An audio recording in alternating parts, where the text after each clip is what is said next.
how to add Cash App on Doordash. So what I've done here is I've just loaded up the Doordash application. We want to click on Me in the bottom right corner. And here, once we're taken to our profile, we need to go into the settings. So I've just clicked on settings here. And now what we want to do is click on payment, which is the second option. Click on payment, and then you will be able to see credit, debit card, PayPal, or Cash App. So we want to click on Cash App Pay. And what this is going to do here is just load up a new page. So I'm just give it some time to load. It might take a little bit of time.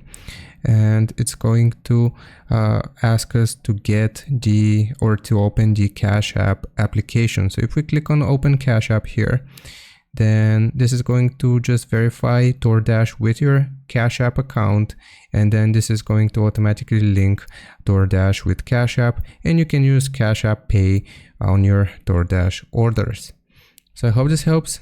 Leave a like and sub. I'll see you next time.